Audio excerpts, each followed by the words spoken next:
This is a Librivox.org recording by Gesine. This recording is in the public domain. Thus Spake Zarathustra by Friedrich Nietzsche, translated by Thomas Common. Part 49. The Bedwarfing Virtue. 1. When Zarathustra was again on the continent, he did not go straightway to his mountains and his cave, but made many wanderings and questionings, and ascertained this and that, so that he said of himself jestingly, Lo, a river that floweth back unto its source, in many windings.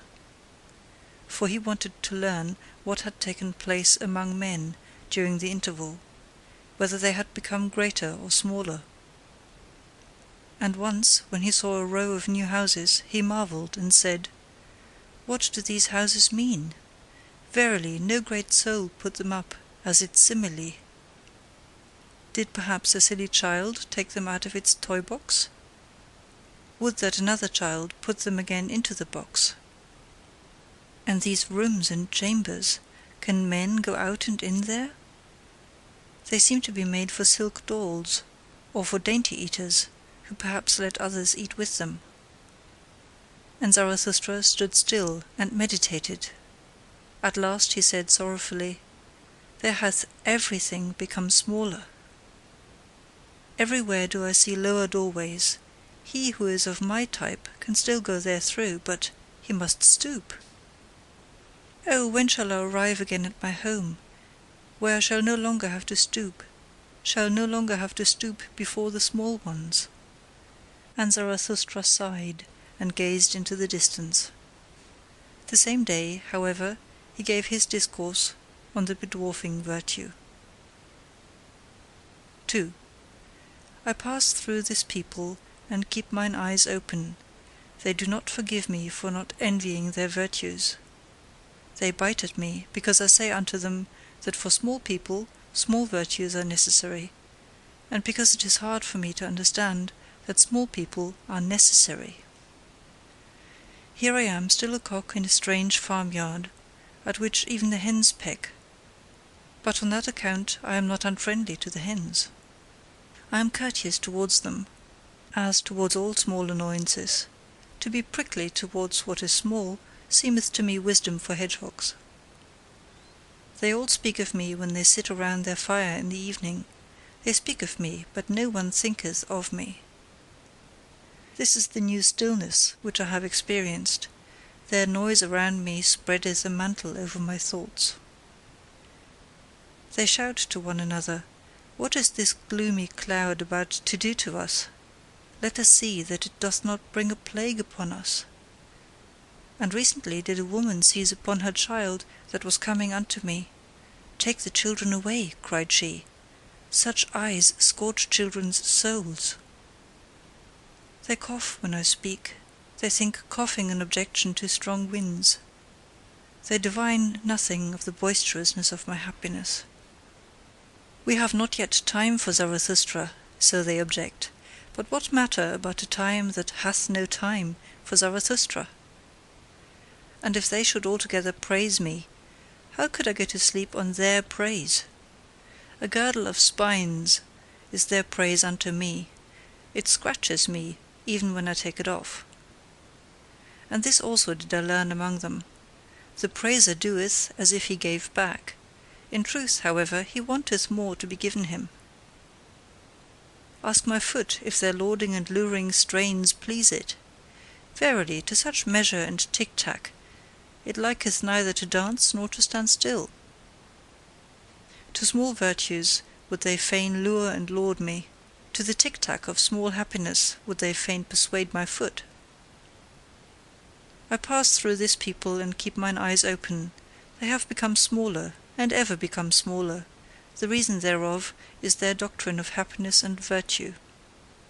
For they are moderate also in virtue, because they want comfort. With comfort, however, moderate virtue only is compatible. To be sure, they also learn in their way to stride on and stride forward. That I call their hobbling. Thereby they become a hindrance to all who are in haste. And many of them go forward and look backwards thereby, with stiffened necks, those do alike to run up against. Foot and eye shall not lie, nor give the lie to each other. But there is much lying among small people. Some of them will, but most of them are willed.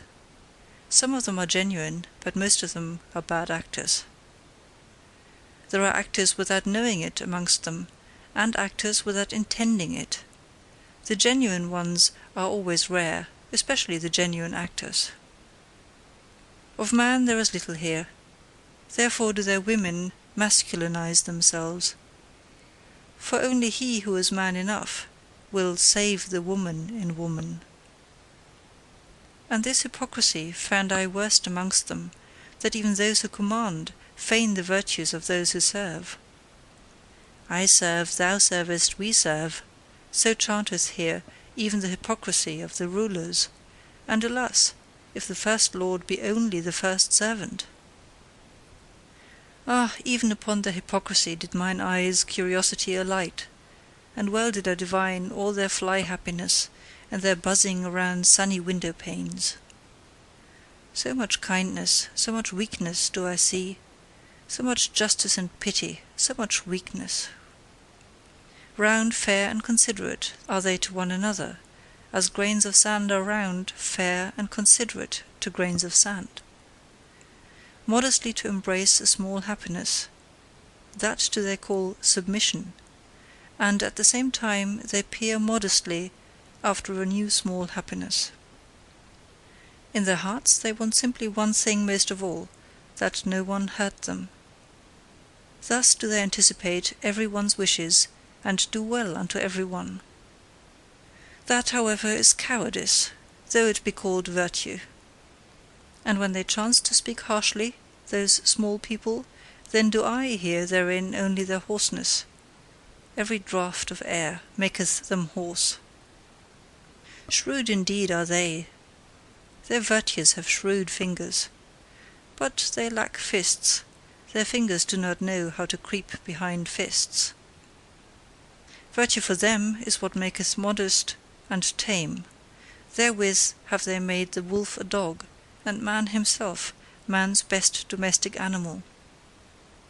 We set our chair in the midst, so saith their smirking unto me, and as far from dying gladiators as from satisfied swine. That, however, is mediocrity, though it be called moderation. 3. I passed through this people, and let fall many words, but they know neither how to take, nor how to retain them. They wonder why I came not to revile venery and vice. And verily, I came not to warn against pickpockets either. They wonder why I am not ready to abet and whet their wisdom, as if they had not yet enough of wiseacres, whose voices grate on mine ear like slate pencils. And when I call out, "Curse all the cowardly devils in you, that would fain whimper and fold the hands and adore," then do they shout, "Zarathustra is godless." And especially do their teachers of submission shout this, but precisely in their ears do I love to cry, "Yea, I am Zarathustra the godless." Those teachers of submission, whether there is aught puny or sickly or scabby, there do they creep like lice, and only my disgust preventeth me from cracking them. Well, this is my sermon for their ears. I am Zarathustra the godless, who saith, "Who is more godless than I, that I may enjoy his teaching?" I am Zarathustra the godless, where do I find mine equal? And all those are mine equals who give unto themselves their will, and divest themselves of all submission. I am Zarathustra the godless. I cook every chance in my pot, and only when it hath been quite cooked do I welcome it as my food. And verily, many a chance came imperiously unto me, but still more imperiously did my will speak unto it. Then did it lie imploringly upon its knees, imploring that it might find home and heart with me, and saying flatteringly, "See, O Zarathustra, how friend only cometh unto friend." But why talk I, when no one hath mine ears? And so will I shout it out unto all the winds. Ye ever become smaller, ye small people, ye crumble away, ye comfortable ones, ye will yet perish. By your many small virtues, by your many small omissions, and by your many small submissions. Too tender, too yielding, so is your soil. But for a tree to become great, it seeketh to twine hard roots around hard rocks. Also what ye omit weaveth at the web of all the human future. Even your nought is a cobweb, and a spider that liveth on the blood of the future. And when ye take, then it is like stealing, ye small virtuous ones. But even among knaves honour saith that one shall only steal when one cannot rob. It giveth itself, that is also a doctrine of submission. But I say unto you, ye comfortable ones, that it taketh to itself, and will ever take more and more from you. Ah, that ye would renounce all half-willing, and would decide for idleness as ye decide for action! Ah, that ye understood my word, do ever what ye will, but first be such as can will. Love ever your neighbour as yourselves, but first be such as love themselves. Such as love with great love, such as love with great contempt. Thus speaketh Zarathustra the godless. But why talk I, when no one hath mine ears? It is still an hour too early for me here. Mine own forerunner I am among this people, mine own cockcrow in dark lanes. But their hour cometh, and there cometh also mine. Hourly do they become smaller, poorer, unfruitfuller. Poor herbs, poor earth! And soon shall they stand before me like dry grass and prairie, and verily weary of themselves, and panting for fire more than for water. O blessed hour of the lightning! O mystery before noontide! Running fires will I one day make of them, and heralds with flaming tongues. Herald shall they one day with flaming tongues. It cometh, it is nigh, the great noontide. Thus spake Zarathustra. End of part 49.